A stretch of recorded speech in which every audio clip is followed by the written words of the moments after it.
భరధరం విష్ణుం శశివర్ణం చతుర్భుజం ప్రసన్నవదనం ధ్యాయేత్ సర్వవిఘ్నోపశాంతయే. శివోహం కేదారేశ్వరలింగం మహాద్రిపార్శ్వే చ తటే రమంతం సంపూజ్యమానం సతతం మునీంద్రైః సురాసురైర్యక్ష మహోరగాజ్యైః కేదారమీశం శివమేకమీడే. హిమాలయాల పక్కన కొండచర్య సమీపంలో ఆనందంగా ఉండి నిరంతరం మునుల చేత అసుర యక్ష నాగుల చేత పూజించబడుతున్న మంగళకరుడైన శివుని కీర్తిస్తున్నాను.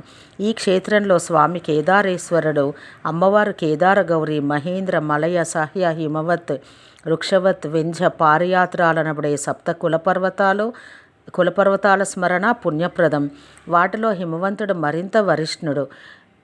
శివకేశవులు ఇద్దరూ వసించి ఉన్న కేదారనాథ్, బద్రీనాథ్ రెండూ కూడా ఇక్కడ ఉండడం చేత హిమాద్రి, మహాద్రి అని ప్రసిద్ధి పొందింది. హిమాలయాలు దేవతలు విహారం చేసే ప్రదేశం. అదే మాట ఈ స్తుతిలో కనబడుతుంది. కేదారేశ్వరుని పూజించేది మానవులు మాత్రమే కాదు, మునులు, దేవతలు, రాక్షసులు, యక్షులు, నాగులు మొదలైన వారు కూడా కేదార్ని పూజిస్తూ ఉంటారు. వీరందరూ మన దేహంలో ఉండి శరీరం సవ్యంగా నడవడానికి తోడ్పడతారు. 33 కోట్ల దేవతలు మానవ శరీరంలో ఆవాసం చేస్తూ ఉంటారు. వారి వల్లనే దేహక్రియలన్నీ అప్రయత్నంగా జీవుల ప్రమేయం లేకుండానే సాగుతూ ఉన్నాయి. మనిషి తన సొంత తెలివితేటలతో అనుకుంటే ఊపిరి తీయడం ఎన్నిసార్లు మర్చిపోయేవాడో, గుండె కొట్టుకోవడం ఎన్నిమార్లు ఆగిపోయి ఉండేదో. ఈ విధంగా శరీరంలో ఉన్న అన్ని అవయవాలు, వ్యవస్థలు సక్రమంగా పనిచేసేట్టు చూసి దేహాన్ని నిలిపే దేవతాశక్తులు సురలు. దంతాలు మొదలైన గట్టిగా ఉండే శరీర భాగాలు రోగాలతో పోరాడి రక్షించే వ్యవస్థ మన శరీరంలో ఉన్న అసురులను చెప్పబడే రక్ష శక్తులు. దంతాలు లేకపోతే జీర్ణక్రియ ఎలా జరుగుతుంది? వ్యాధుల నుండి రక్షించే వ్యాధి నిరోధక శక్తుల అవసరం అందరికీ తెలుసు. బాలుడు యువకుడుగా, యువకుడు వృద్ధుడుగా మారడానికి కారణమైన శక్తులు యక్షులు. వీరు రూప సౌందర్యాన్ని ఆపాదించేవారు. భావానుభూతులను కలిగించి ప్రసారం చేసే నాడీ మండలం ఉరగులు. జీవచైతన్యం ప్రసరించే ఇడా, పింగళ, సుషుమ్న, మహోరగులు.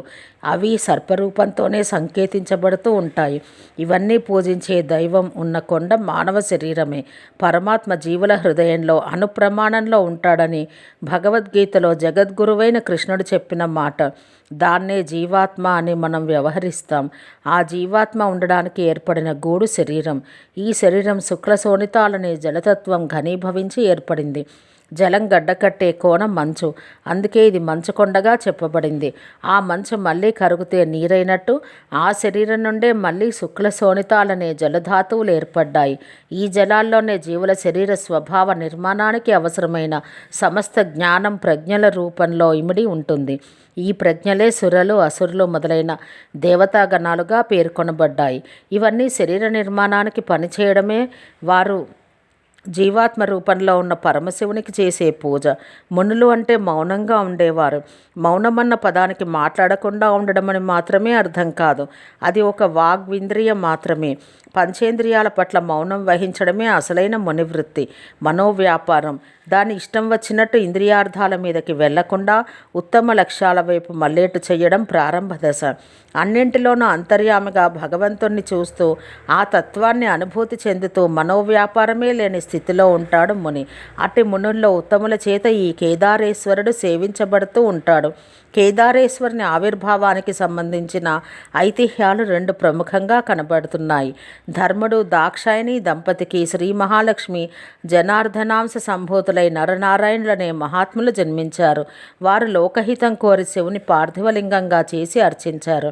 వారి పూజలకి, తపస్సుకు భయపడ్డ ఇంద్రుడు వారి తపస్సు భంగం చెయ్యమని అప్సరసులను పంపాడు. వారు వీరి విలాసాలకు ఏమాత్రం చెల్లించలేదు. నారాయణుడు వారి అల్పత్వాన్ని తెలియజేయడానికి తన ఊరు నుండి ఒక అతిలోక సుందరిని సృష్టించాడు.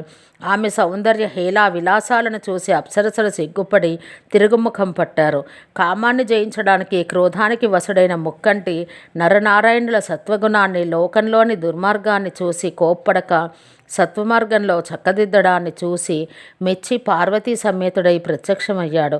వారు శివునికి నతులు నుతులు కావించి, పరమేశ్వర, మీరు భక్తుల పూజలు స్వీకరించడానికి ఇక్కడే స్వయంభువులై అవతరించవలసింది అని ప్రార్థించారు.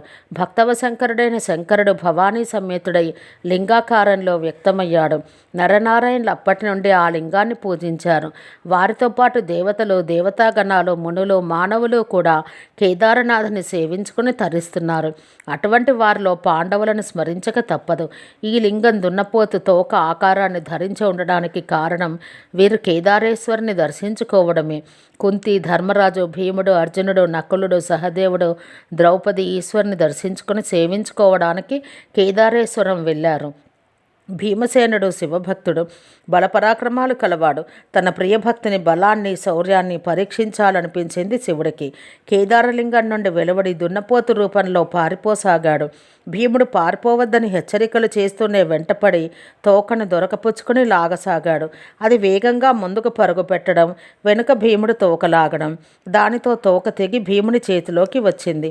అది శివుని శరీరమే కనుక దాన్నే కేదారలింగంగా ఏర్పరిచి పూజించారు.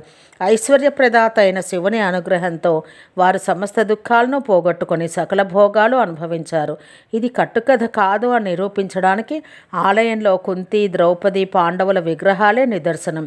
పాండవుల స్వర్గారోహణం మొదలుపెట్టిన ప్రదేశం కూడా ఇదే అని అంటారు. దున్నపోతు రూపంలో పరిగెత్తిన శివుడు తోక భీముడి చేతిలో ఉండగా తాను నేపాల్లోని ఖాట్మండుకు చేరుకున్నాడని అంటారు. అక్కడ శివలింగం దున్నపోతు శిరస్సు ఆకారంలో ఉంటుంది. ఆయన పేరు పశుపతినాథుడు. కేదారం అంటే మాగాణం, అంటే వరి పండే పొలం. పరమార్థమైన భక్తి బీజాలు అంకురించి పెరిగి ఫలించే సుక్షేత్రం కేదారం. ఈ విషయాన్ని నిరూపించే ఇతివృత్తాన్ని తెలిపే వ్రతం ఒకటి స్కాంద పురాణంలో ఉంది. దీన్ని ఈనాటికి భక్తి శ్రద్ధలతో చేసుకుంటారు. ఒకమారు శివుని భృత్యుడైన భృంగిరి తనను పట్టించుకోకుండా పరమేశ్వరునికి ఒక్కడికే ప్రదక్షిణం చేయడం చూసి పార్వతీదేవికి చాలా కోపం వచ్చింది. శివుడు సముదాయించాడు. పరమార్థ విధులైన యోగులకు తన వల్ల ప్రయోజనం లేకపోవడమే దానికి కారణమని తెలుసుకున్నది.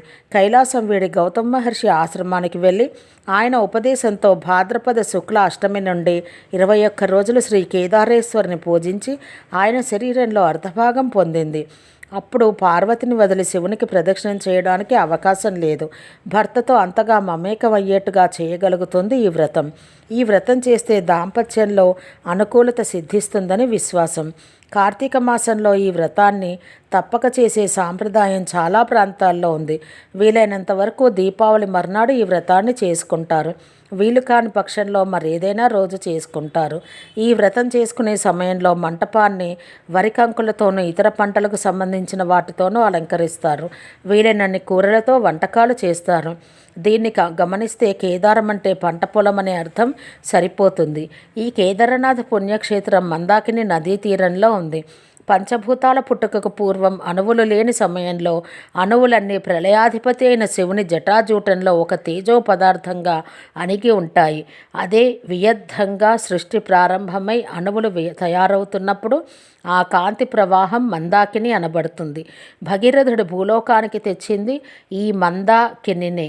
భౌతిక పదార్థం తయారైన తర్వాత దానిలోనికి అంతర్లీనంగా దిగి వచ్చినప్పుడు అది భోగవతి అనబడుతుందని రామాయణ ప్రసంగాలు అనే గ్రంథంలో కులపతి గారు చెప్పారు.